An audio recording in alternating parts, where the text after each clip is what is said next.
Bismillahirrahmanirrahim. Assalamualaikum warahmatullahi wabarakatuh. Alhamdulillahi rabbil alamin. Alhamdulillahi wa kafa, wassalatu wassalamu ala habibinal mustafa wa ala alihi wa ashabihi ahli sidqi wal wafa. Allahumma salli wa sallim ala sayyidina Muhammad al-Fatih lima ughliq wal khatim lima sabaq nasiril haqqi bil haqq wal hadi ila siratikal mustaqim wa ala alihi haqqa qadrihi wa miqdarihi al-azim. Subhanaka la ilma lana illa ma 'allamtana innaka antal alimul hakim. Allahumma 'allimna ma yanfa'una warzuqna ilman wa arinal haqqa haqqan warzuqna ittiba'ah wa arinal batila batila warzuqna ijtinabah wa adkhilna fi ibadikas salihin.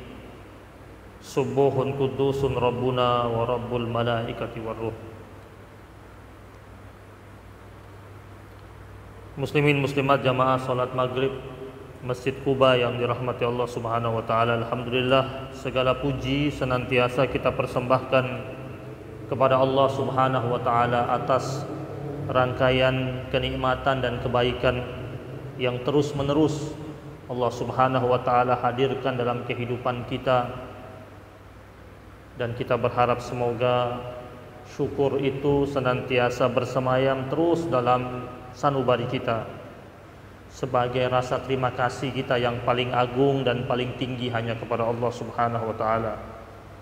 Dan mudah-mudahan sepanjang kita berada di bumi Allah Subhanahu wa taala, segala macam bentuk rangkaian kesalehan dan kebaikan yang kita lakukan mendapatkan catatan rahmat dan keberkahan dari Allah Subhanahu wa taala. Salawat serta salam terus menerus kita hadirkan kepada junjungan kita, suri tauladan kita, panutan kita, baginda Nabi besar Muhammad sallallahu alaihi wasallam, yang telah menuntun kita, membimbing kita sebagai umatnya minaz zulumati ilan nur, dari zaman yang penuh kegelapan menuju zaman yang penuh dengan cahaya ilahiyah. Dan sebagai umatnya harapan kita semoga nanti di yaumil akhir kita dimudahkan untuk digabungkan bersama rombongannya Rasulullah sallallahu alaihi wasallam. Jemaah yang dirahmati Allah Subhanahu wa taala, mohon maaf tadi saya sholatnya pakai kursi karena saya cedera main basket. Main basket 2 jam 1 minggu yang lalu. Saya merasa masih umur 20-an padahal bukan 20-an. Saya tidak ingat umur waktu main itu. Jadi setelah main baru terasa sekian lama tidak main, langsung terjun main dan 2 jam mainnya. Jadi ada cedera otot. Jadi untuk saat ini belum bisa sujud ya, karena lagi dalam perbaikan lah ototnya. Mudah-mudahan sesegera mungkin. Jamaah yang dirahmati Allah Subhanahu wa taala, kita melanjutkan bahasan kita tentang dua wajah di hari akhir yang belum selesai. Di pertemuan kita yang lalu kita sudah sampai tentang wajah-wajah yang penuh dengan kenikmatan. Kita sudah membahas yang pertama, wajah yang penuh dengan ketakutan. Wujuhu yawma idzin khashi'ah. Sudah kita bahas itu. Sekarang kita masuk kepada wujuhu yawma idzin na'imah, wajah-wajah yang penuh dengan kenikmatan, kesenangan. Orang-orang yang nanti di hari akhir itu la khaufun 'alaihim wa la hum yahzanun. Ketakutan tidak ada pada mereka, kesedihan pun tak ada. Ulama mengatakan yaitu mereka yang ketika di dunia mereka senantiasa menyelipkan rasa takut mereka akan hukuman Allah, azab Allah, siksa Allah. Maka nanti di hari akhir dia akan tampil dengan wajah yang na'imah, wajah yang penuh dengan kesenangan, ketenangan, kedamaian, ketentraman. Lalu siapakah pemilik wajah-wajah yang penuh dengan kenikmatan tersebut? Ya, kita kan pingin hidup kita ini di dunia ini, kita pingin hidup kita apa? Bernuansa nikmat.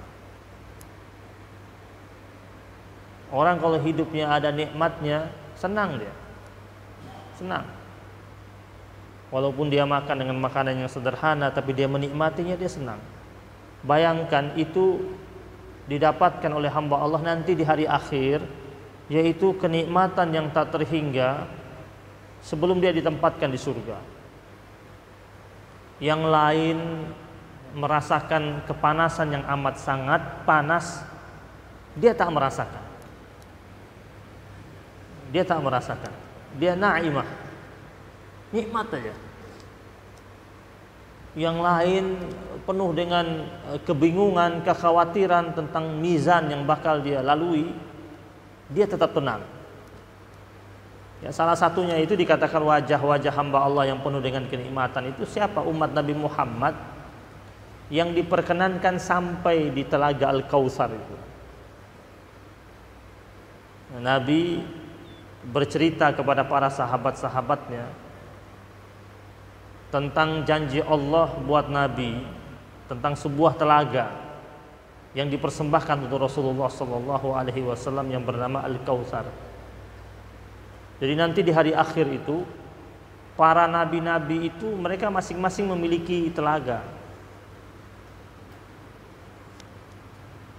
Kata Nabi, inna likulli nabiyyin hawdan. Sesungguhnya setiap para nabi itu punya telaga, dari Nabi Adam sampai Nabi Muhammad SAW. Nah, buat Nabi Muhammad Allah persembahkan namanya Al-Kautsar. Nabi tunggu umatnya di situ. Kemudian telaganya itu berisikan air yang Nabi katakan asyaddu bayadan minal laban wa ahla minal asal. Lebih putih daripada madu airnya, lebih putih daripada susu, dan lebih manis daripada madu. Man syariba minha lam yazma. Orang yang minum dari telaga Al-Kautsar itu dia tidak akan pernah merasakan kehausan selama-lamanya. Nah, bisa jadi wajah yang penuh dengan kenikmatan itu wajah yang sudah digiring menuju telaga Al-Kautsar, kemudian dia mendapatkan minuman langsung dari telaga Al-Kautsar, satu kali teguk, kemudian dia tidak akan pernah merasakan kehausan yang amat sangat di yaumul akhir. Wajahnya penuh dengan kenikmatan, kesenangan. Apa penyebabnya? Allah jelaskan, li sa'yiha radiyah. Disebabkan segala macam bentuk usahanya, kerja kerasnya di dunia, amaliyah yang dia rakit di dunia itu mendapatkan mahkota ridhonya Allah Subhanahu wa ta'ala. Kalau yang sebelumnya Allah katakan wajah yang penuh dengan ketakutan itu amilatun nasibah, kerja keras yang sia-sia. Tapi kalau yang mereka penuh dengan kenikmatan, Allah katakan li sa'iha radiyah. Disebabkan seluruh kerja kerasnya itu, usahanya, amaliyahnya Allah mahkotai dengan ridho. Menggambarkan kepada kita bahwasanya seluruh rangkaian kesalehan yang kita kerjakan jangan pernah berhenti minta Allah untuk membungkusnya dengan ridhonya Allah Subhanahu wa ta'ala. Amaliyah yang banyak tanpa mendapatkan payung ridhonya Allah, dia bakal sia-sia. Maka terus kita minta sama Allah itu. Kan ada sebuah riwayat hadis dikatakan doa ini tidak pernah ditinggalkan oleh Rasulullah sallallahu alaihi wasallam setiap saat sepanjang hidupnya sampai akhir hayatnya. Yaitu di mana Nabi meminta kepada Allah agar Allah Subhanahu wa taala menjadikan ia sebagai hamba Allah yang senantiasa bersyukur kepada Allah Subhanahu wa taala. Menjadi hamba Allah yang senantiasa Allahumma a'inni ala dzikrika wa syukrika wa husni ibadatik. Nabi sering baca doa itu. Bahkan diriwayatkan sampai akhir hayatnya Nabi tidak pernah lepas baca doa itu setiap harinya. Minta bantuan Allah. Ini Rasulullah, Rasul, kekasihnya Allah, hamba Allah pilihan, yang hidupnya maksum, terjaga dari segala macam bentuk kesalahan. Setiap hari masih bilang sama Allah, Allahumma a'inni, ya Allah bantu aku, tolong aku, ala zikrika, menjadi hambamu yang senantiasa ingat sama engkau. Jadi kita mau ingat Allah itu, Nabi ajarkan kita mau ingat Allah, tetap kita butuh bantuan Allah untuk kuatkan kita. Karena ada hamba Allah, dia mampu ingat Allah di masjid, keluar dari masjid udah gak ingat Allah dia ingat Allah di majlis ilmu, tapi ketika di perniagaan dia tidak ingat Allah Subhanahu wa taala, sudah mudah dia menipu. Dia ingat Allah ketika dia disumpah diberikan jabatan pada hari pertama kali dia dilantik, dia ingat Allah Subhanahu wa taala. Tapi hari-hari berikutnya ketika dia menjalani jabatannya, dia tidak ingat Allah Subhanahu wa taala. Maka Nabi bilang sama Allah, Allahumma a'inni ala dzikrik. Ya Allah, bantu aku, tolong aku jadi hambamu yang senantiasa ingat terus sama Allah. Jadi ingatannya kepada Allah yang tak pernah ada tepinya, tak pernah ada habisnya sepanjang hayatnya. Wa syukrika, minta juga bantuan dari Allah Subhanahu wa taala agar menjadi hamba Allah yang senantiasa sepanjang hidupnya bernuansa syukur. Syukur, kita mudah mengucapkan kalimat syukur, tapi apakah kita benar-benar menjadi hamba Allah yang kuat praktek syukur tersebut? Syukur kita itu seberapa besar sih kepada Allah Subhanahu wa taala? Orang terkadang hanya bersyukur ketika dia mendapatkan sesuatu yang dahsyat, padahal seluruh lini kehidupannya dari mulai dia bangun sampai dia tidur lagi itu harusnya bernuansa syukur. Iya. Kita selesai makan itu kan syukur, kita bilang alhamdulillahilladzi at'amana. Kita bangun tidur itu kan syukur harusnya itu. Jadi tidak hanya sekedar doa, itu ada muatan syukur. Alhamdulillahilladzi ahyana.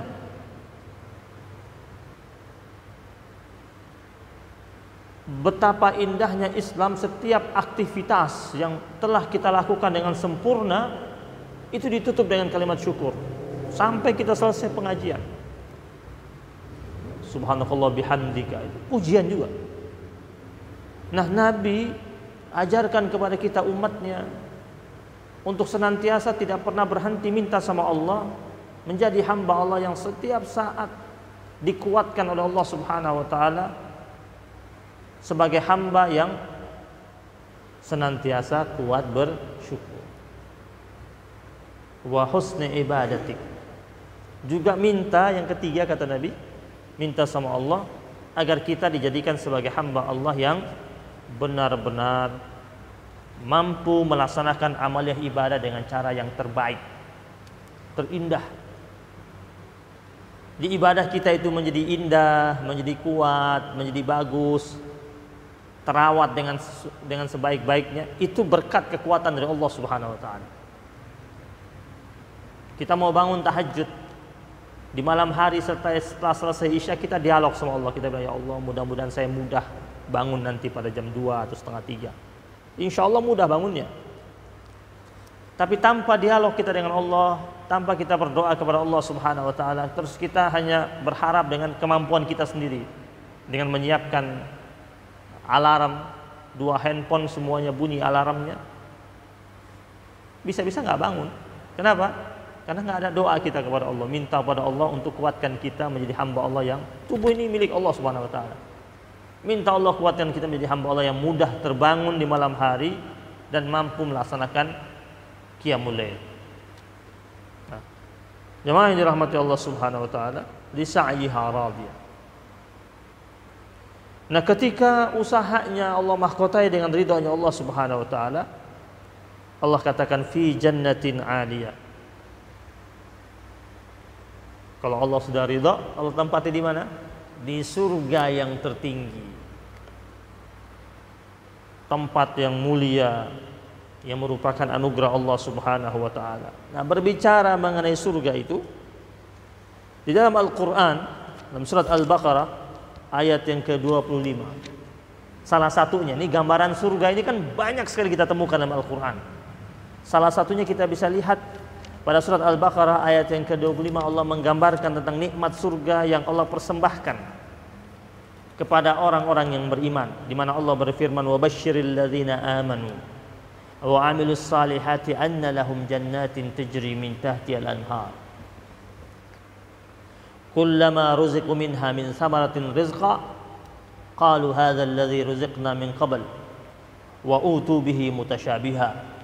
Walahum fiha azwajum mutahharatun wa hum fiha khalidun. Jemaah yang dirahmati Allah Subhanahu wa taala, salah satunya ini, salah satu nikmat surga. Kalau kita bahas pasti panjang episodenya. Salah satunya Allah gambarkan dalam surat Al-Baqarah ayat yang ke-25 ini. Di mana Allah katakan, "Berilah kabar gembira." Kepada siapa? Kepada orang-orang yang beriman dan beramal saleh. Berarti syarat masuk surga keimanannya diiringi dengan amal saleh.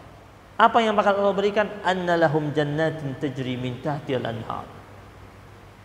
Allah akan berikan kepada mereka surga yang dibawanya ada sungai-sungai yang mengalir. Kita sering bertemu redaksi dalam Al-Qur'an berbicara tentang surga. Selalu disebut tentang sungai. Disebutkan tentang sungai dengan air-air yang mengalir. Kenapa? Karena bagi manusia itu sungai itu lambang kedamaian, lambang ketenangan, ketentraman. Coba kita lihat di dunia ini, tempat-tempat rekreasi yang paling banyak dikunjungi oleh orang, apa? Laut dan sungai.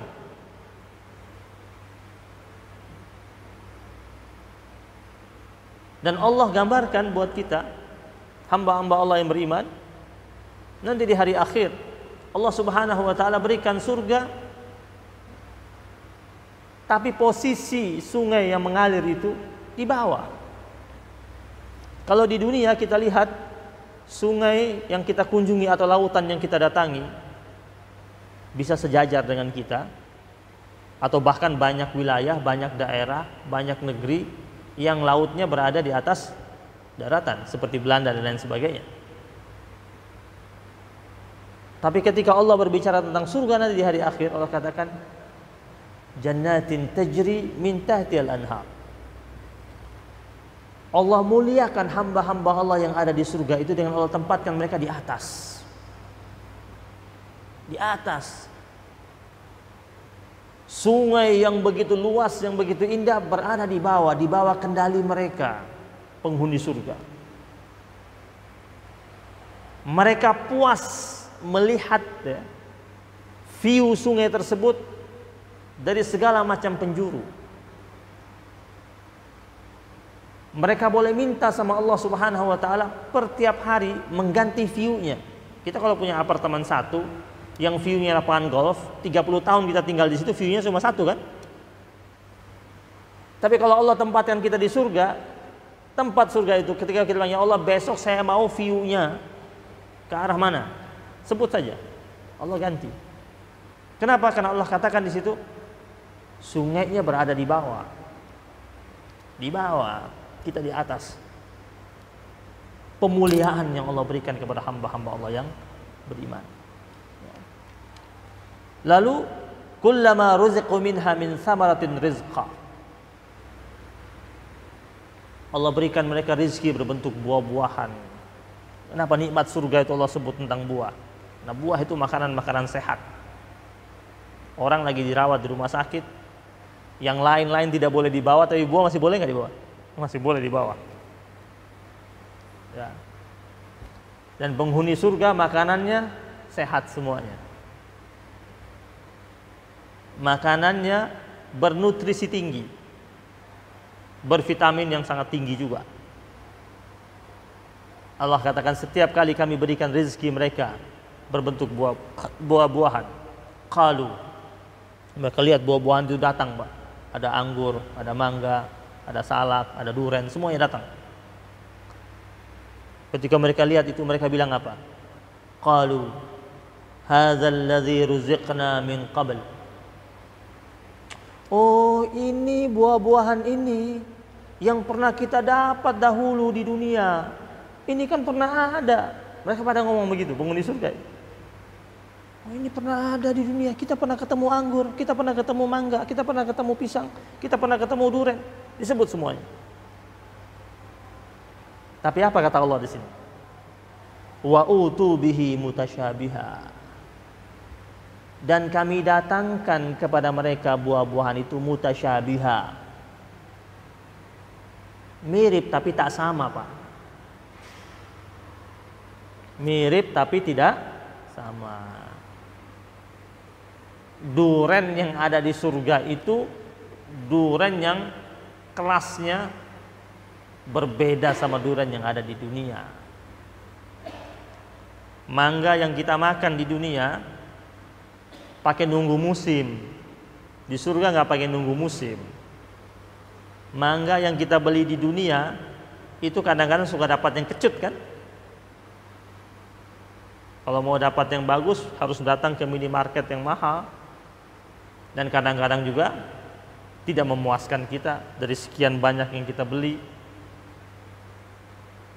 Terdapat ada 10 butir, 7-nya enak, 3-nya kurang nyaman di mulut kita. Makanya Allah katakan memang diberikan mereka rezeki berbentuk buah-buahan, tapi kata Allah wa utu bihi mutasyabiha. Mirip tapi tidak sama, kualitasnya berbeda. Dalam ayat Al-Quran yang lain itu Allah katakan buah-buahan tersebut itu, Pak, kutufuha daniyah, dia punya ranting-ranting dan dahan-dahannya begitu rendah, Pak. Jadi ketika lagi penghuni surga bilang, ya Allah pingin makan apel, itu dahan-dahan pohon apel itu langsung merunduk dengan sendirinya sampai ke bawah sehingga dia dapat hanya petik saja. Jadi tidak ada lagi acara pakai tangga manjat pohon, nggak ada. Nggak ada lagi pakai proses nunggu duren jatuh gitu, enggak. Tinggal bilang ya Allah pingin duren, kutufu hadaniyah, dia punya ranting-ranting dahan-dahannya, pohonnya langsung merunduk. Penghuninya tinggal mengambilnya saja. Diservis oleh Allah Subhanahu wa taala. Walahum fiha azwajum mutahharatun. Dan bagi mereka Allah persembahkan pasangan-pasangan yang suci terus. Semuanya muda. Ya. Makanya di surga nggak ada umur pensiunan, nggak ada di surga. Muda semua. Wahum fiha khalidun, dan mereka kekal serta abadi di dalamnya. Ini salah satu dari firman Allah tentang nikmat surga yang Allah persembahkan kepada hamba-hamba Allah yang beriman. La tasma'u fiha laghiyah. Ketika penghuni surga itu berada di surga, kondisinya begitu nyaman, begitu tenang, begitu tentram. Salah satunya apa kata Allah di situ? La tasma'u fiha laghiyah. Kalian tidak akan jumpa di dalam surga tersebut perkataan yang tidak berguna, perkataan yang sia-sia. Di surga nggak ada gosip, nggak ada ghibah, nggak ada pergunjingan, nggak ada hoax, nggak ada perselisihan. Allah katakan la tasma'u fiha laghiyah. Sehingga ulama mengatakan kalau pingin dapat surga akhirat, cobalah menciptakan surga di dunia. Dengan cara apa? Saat hidup jangan banyak mengucapkan perkataan-perkataan yang sia-sia. Karena ciri khas penghuni surga itu di dunia dia tidak berkata sesuatu yang sia-sia. Kalau kita di dunia masih asik bergunjing, berghiba, menfitnah, menyebarkan berita dusta, mengucapkan kata-kata kasar. Nah, itu bagaimana mungkin dia akan dapat pas masuk dia untuk ke surganya Allah? Sedangkan ciri khas penghuni surga itu la tasma'u fiha laghiyah. Tak mengherankan ketika Rasulullah sallallahu alaihi wasallam dalam salah satu sabdanya mengatakan min husnil islamil mar'i tarkuhu ma la ya'nihi. Dari karakter seorang muslim yang baik itu adalah dia meninggalkan sesuatu yang tidak berguna atau tidak bermanfaat buat dirinya. Kan kita ini kadang-kadang suka terjebak dengan perbincangan dan obrolan sesuatu yang tidak bermanfaat, Pak.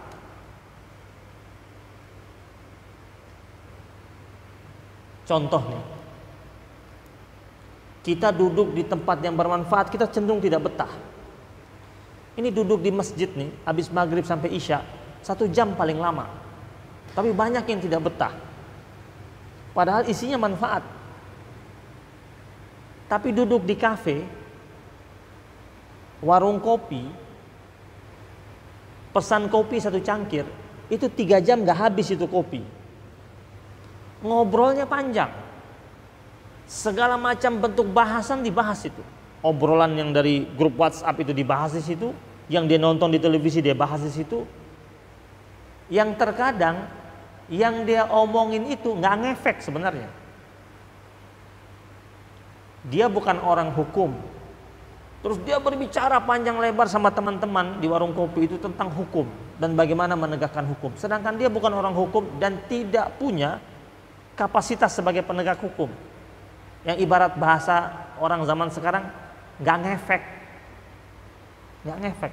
Jadi kita itu disuruh sama Nabi berbicara sesuatu yang ngefek, ada efeknya.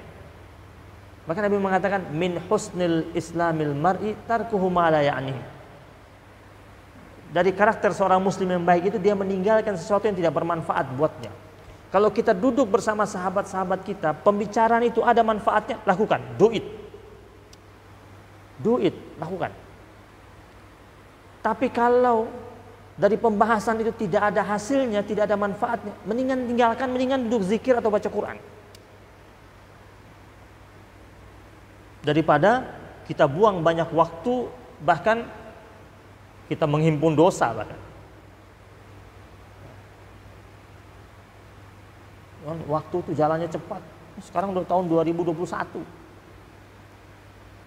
Udah tanggal berapa sekarang?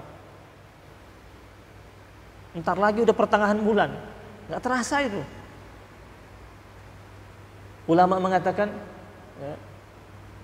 bahwasanya waktu itu al-waqt anfasun la ta'ud. Hentakan dan tarikan nafas, Pak, yang tak bakal pernah terulang lagi. Antum sekarang kan tiap saat kan tarik nafas tuh kan, tiap detik tarik dan buang. Itu bisa diulang nggak? Nggak bisa. Karena tarikan berikutnya itu sudah tarikan yang baru. Maka dikatakan anfasun la ta'ud. Hentakan dan tarikan nafas yang tak bakal terulang. Rasul dalam sabdanya diriwayatkan dari Ali bin Abi Thalib, barakatul umur fi husnil amal. Berkah umur manusia itu jika diisi dengan amaliyah yang baik, menjadi berkah umurnya. Berkah umur, berkah waktu. Islam mengenal tuh kata berkah itu. Berkah umur, berkah waktu, berkah fisik, berkah uang. Iya. Umur kita tuh diisi sama apa biar berkah? Berkah tempat.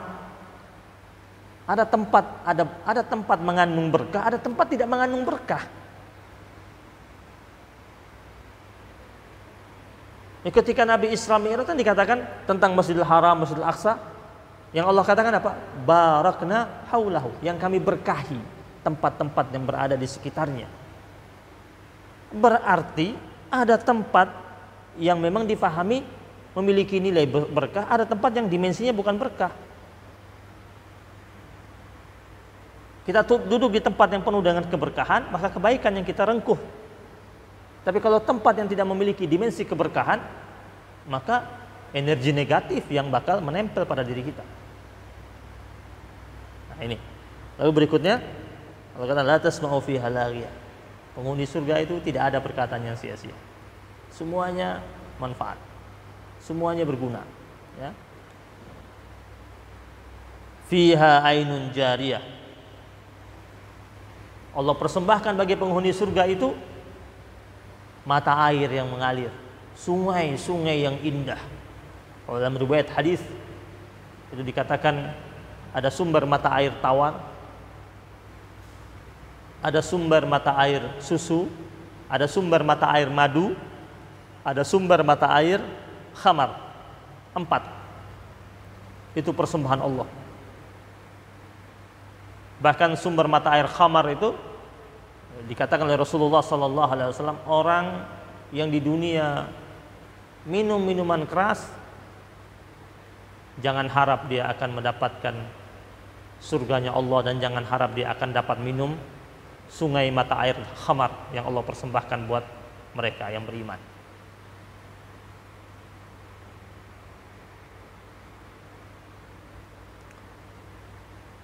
Fiha sururum marfu'ah. Ya. Lalu di sana juga di surga tersebut, ya, Allah tempatkan dipan-dipan yang ditinggikan, ya. Tempat-tempat peristirahatan yang indah, yang bagus. Mungkin di dunia dia tidak sempat menikmati dipan yang mahal, yang mereknya Versace, yang harganya ratusan juta. Kan ada orang rela mengeluarkan uang ratusan juta hanya untuk beli tempat tidur. Penghuni surga nanti hamba-hamba Allah yang beriman, Allah kasih dia dipan-dipan yang indah, yang lembut, yang kelas 1, yang bagus. Dan dipan tersebut rapi terus. Jadi di surga itu tidak lagi ada acara merapikan tempat tidur, nggak ada. Turun dari tempat tidur rapi lagi tempat tidurnya sendiri. Sudah tidak ada lagi kerja keras. Karena hamba-hamba Allah beriman, mereka sudah menanamnya di dunia. Mereka tinggal menikmati reward. Orang suka bilang pasif income itu. Pasif income yang hakiki itu di sana. Dia nikmati semua itu. Dipan-dipan yang indah, yang bagus, yang wangi. Wangi terus. Lembut. Rapi terus. Tidak berantakan. Ya. Wa akwabun mawdu'ah. Dan gelas-gelas yang diletakkan, disiapkan di dekat-dekat mereka. Ya nggak ketemu lagi kita gelas-gelas seperti ini. Gelasnya kristal-kristal. Yang kalau sekarang orang-orang kaya gelas kristal dipakai buat minum nggak? Enggak, pajangan kan? Beli kristal mahal-mahal bentuknya gelas, bukan dipakai buat minum. Taruh di mana? Taruh di almari. Di yaumul akhir, di surga itu gelas berseliweran itu. Kristal-kristal nomor 1, bukan KW. Allah persembahkan wa akwabun mawdu'ah kepada Allah. Dan lagi-lagi tidak ada acara cuci gelas, Pak. Nggak ada. Habis minum letakin, itu bersih dengan sendirinya semuanya.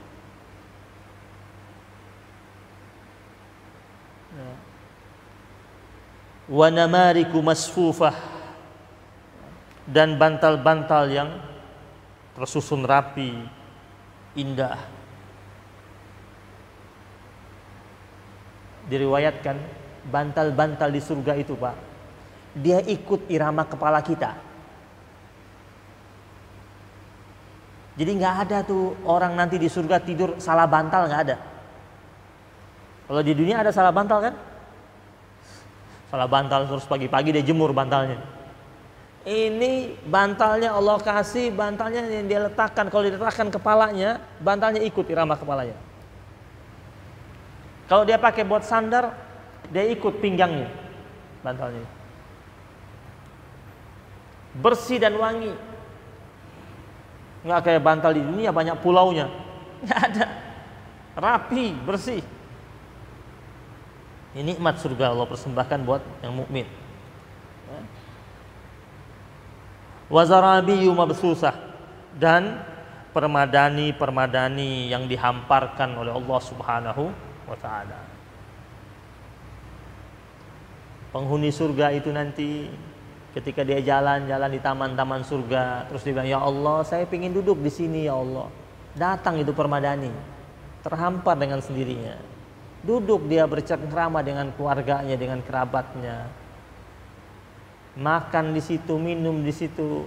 Selesai, nggak pakai rapi-rapiin lagi, langsung bangun tinggalkan. Itu permadani rapi lagi dengan sendirinya. Kalau di sini kan kita ada acara tablik akbar, ada panitia, ada yang buat gulung permadani kan, ada yang buat hamparin permadani, ada buat bersihin permadani. Di dunia, di akhirat nanti pas dimasukkan ke surga, mau duduk di mana saja, Allah hamparkan permadani kelas 1 yang lembut, yang indah, yang wangi. Duduk kita di situ. Setelah puas kita duduk, kita bangun, kita pergi, permadani itu rapi dengan sendirinya. Janji Allah. Dan ini bukan dongeng, bukan dongeng. Ini kisah yang Allah janjikan dan Allah tidak pernah ingkari janji, dan Allah kabarkan buat kita dalam Al-Qur'anul Karim.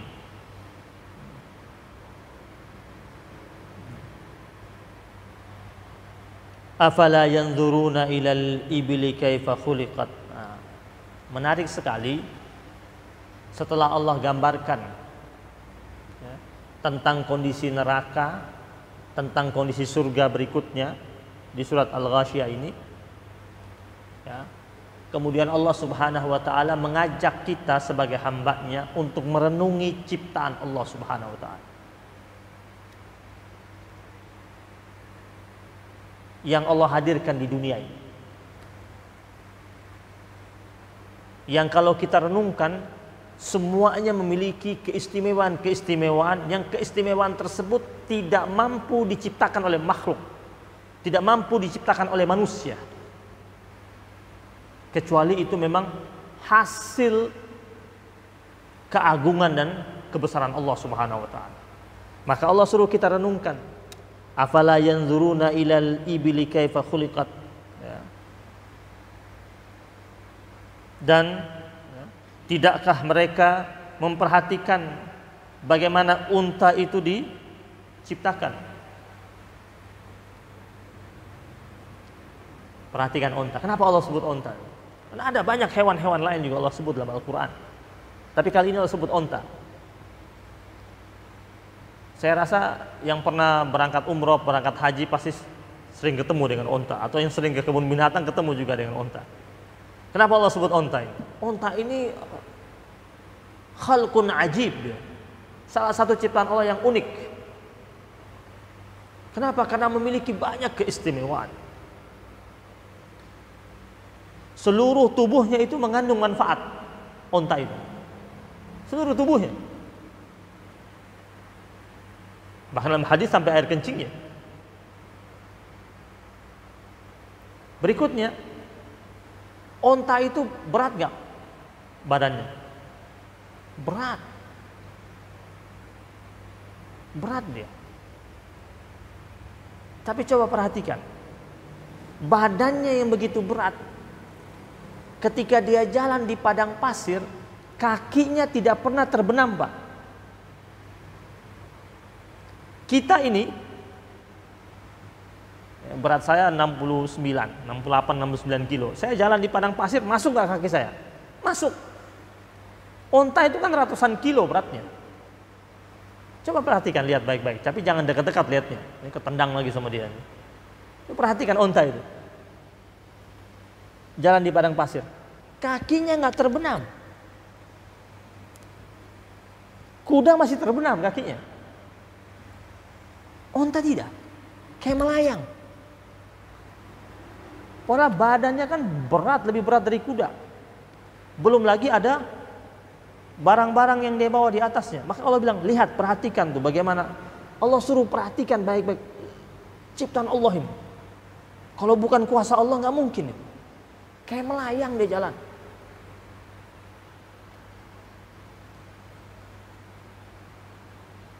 Onta hewan yang mampu bertahan cukup lama di tengah-tengah padang pasir tanpa bertemu dengan air. Karena di dalam tubuhnya ada kantong penyimpanan air. Onta memiliki sensor yang amat sangat canggih.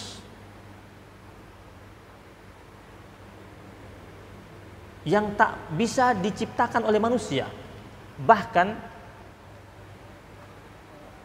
validitas GPS-nya onta itu tak mampu disaingi oleh GPS buatan manusia. Onta itu GPS-nya paling oke. Antum bawa dari sini, dari Joglo ini, bawa onta dari Joglo, bawa ke Bandung. Sampai di Bandung antum suruh pulang lagi ke sini, dia sampai. Tepat. Itu onta. GPS yang dibuat sama manusia masih suka nyasar kan? Antum coba pesan makanan online itu. Udah share location, sampai yang ngantar makanan ternyata masih, saya sudah sampai Pak, masih kita lihat masih ada 30 meter di sana belum sampai. Kita diundang sama ibu-ibu pengajian, di share location sampai. Kata ibu-ibu, ini Ustadz saya share location. Pakai GPS aja Ustadz, pakai GPS kita ikutin. Sampai di mana? Lapangan bola kadang-kadang. Bu, saya sudah sampai Bu, tapi lapangan bola. Ternyata rumah ibu itu di mana? Masih ada 50 meter lagi. Buatan manusia, onta ciptaan Allah, tidak pernah meleset. Subhanallah. Maka Allah bilang, lihat itu. Dan jangan-jangan yang menemukan GPS, dia ambil ilmu dari onta itu. Wa ilas samai kaifa rufi'at. Perhatikan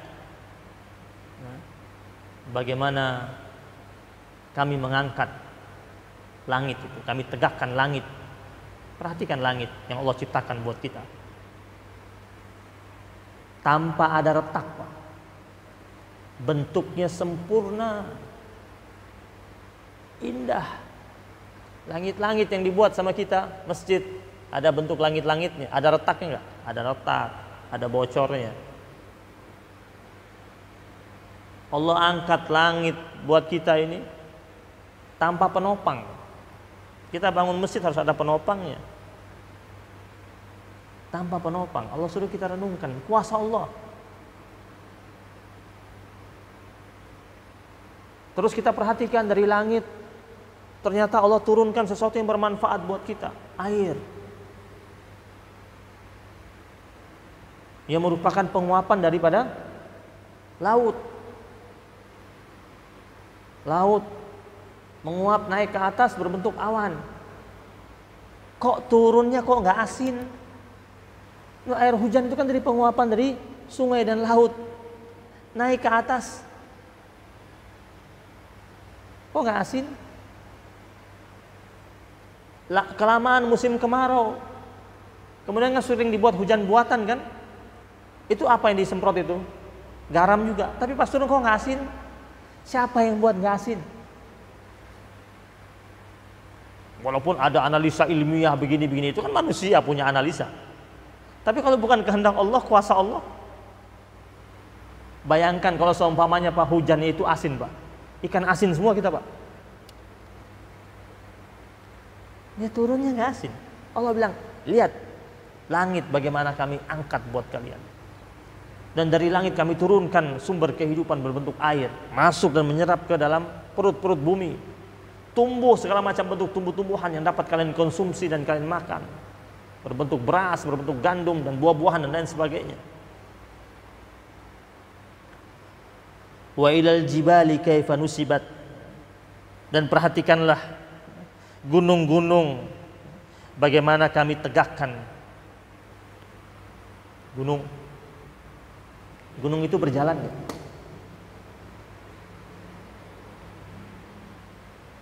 Berjalan gunung itu. Mana Allah katakan marras sahab, jalannya gunung seperti jalannya awan. Tapi kuasa Allah kita nggak rasa itu gunung berjalan. Allah jadikan gunung sebagai paku-paku bumi. Allah tegakkan buat kita.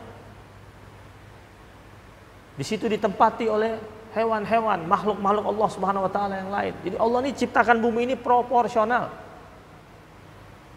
Manusia tinggalnya di mana, ikan tinggalnya di mana, hewan-hewan buas tinggalnya di mana, sudah ada tempatnya masing-masing.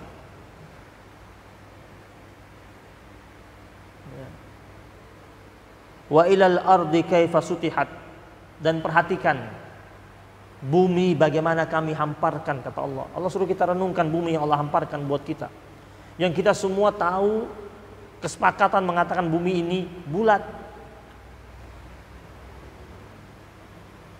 Pelajaran kita waktu dari kita kecil mengatakan bumi ini berputar, tapi kita tidak pernah merasakan pusing. Kuasanya siapa? Ada gravitasi bumi itu, siapa yang bikin gravitasi bumi itu? Allah jadikan kita merasa bumi ini begitu datar, terhampar saja, tanpa ada gelombang sama sekali. Bayangkan kalau bumi ini kayak lautan bergelombang, bagaimana kita berjalan? Dan dari bumi yang Allah hamparkan buat kita warnanya macam-macam. Ada yang hitam tanahnya, ada yang putih tanahnya, ada yang merah tanahnya. Kontur tanah yang berbeda-beda, dengan tumbuhan yang berbeda-beda sesuai dengan jenis tanah tersebut. Belum lagi apa yang berada dalam perut bumi. Allah suruh kita renungkan semua. Dalam perut bumi itu macam-macam, ada tambang, batu bara, nikel, dan lain sebagainya. Menghasilkan banyak dari perut bumi tersebut. Dan itu semuanya miliknya Allah. Allah persembahkan buat kita hamba-hambanya. Makanya Allah akhiri dengan mengucapkan fadzakir innama anta mudzakir. Maka berikanlah peringatan. Allah bilang sama Nabi, berikanlah peringatan kepada umatmu wahai Rasul, karena tugasmu adalah memberikan peringatan. Kasih tahu mereka bahwasanya Allah ciptakan semua itu buat mereka, bukan untuk sesuatu yang sia-sia. Bahwasanya mereka dihadirkan oleh Allah di bumi ini bukan untuk sesuatu yang main-main. Afa hasibtum annama khalaqnakum abasan, kata Allah. Apakah kalian kira kalian diciptakan untuk sia-sia? Tidak. Innama anta mudzakir, karena engkau tugasmu wahai Rasul sebagai pemberi peringatan. Lasta alaihim bimusaitir. Engkau tidak punya hak untuk memberikan atau untuk memaksa mereka, untuk mendikte mereka. Jadi Allah bilang sama Nabi, tugas Nabi itu kasih peringatan terus kepada umatnya. Tak perlu paksa. Karena memang begitulah, ikraha fiddin, tidak ada paksaan dalam beragama. Illa man tawalla wa kafar, kecuali orang yang berpaling. Sudah dikasih tahu dia berpaling, dia ingkar, fa yu'adzibuhullahu al-'adzab al-akbar, maka dia akan mendapatkan azab yang amat sangat pedih dari Allah Subhanahu wa taala. Yang terakhir, inna ilaina iyabahum summa inna alaina hisabahum. Di sini Allah katakan, ini ayat tentang apa ya? Dua ayat terakhir. Ayat tentang LPJ, laporan pertanggungjawaban. Kata Allah, sesungguhnya hanya kepada kami kalian akan kembali, dan hanya atas kami kalian akan dihisab. Jadi Allah tegaskan kepada hamba Allah yang beriman bahwasanya jangan merasa bahwasanya yang kalian lakukan di dunia itu tidak akan diminta pertanggungjawaban, bakal diminta. Mau dia pejabat hebat kayak apapun, Allah katakan kalian akan kembali sama saya dan kalian akan dihisab.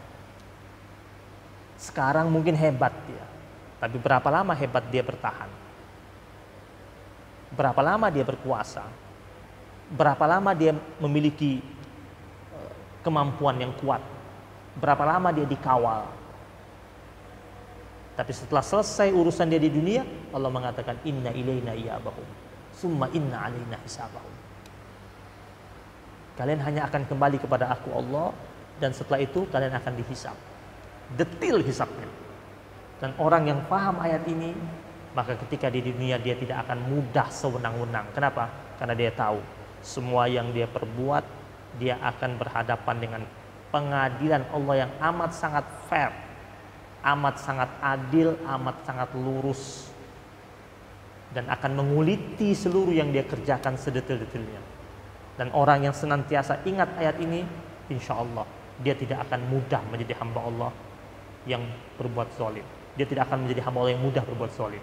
Karena setiap kali dia mau berbuat zalim, dia takut akan ancaman Allah tentang laporan pertanggungjawaban yang bakal diminta oleh Allah Subhanahu wa taala. Rabbana taqabbal minna innaka antas samiul alim wa tub alaina ya maulana innaka antat tawwabur rahim. Wa sallallahu ala sayyidina Muhammadin nabiyil ummi wa ala alihi wa sahbihi wa baraka wa sallam alhamdulillah rabbil alamin. Assalamu alaikum warahmatullahi wabarakatuh.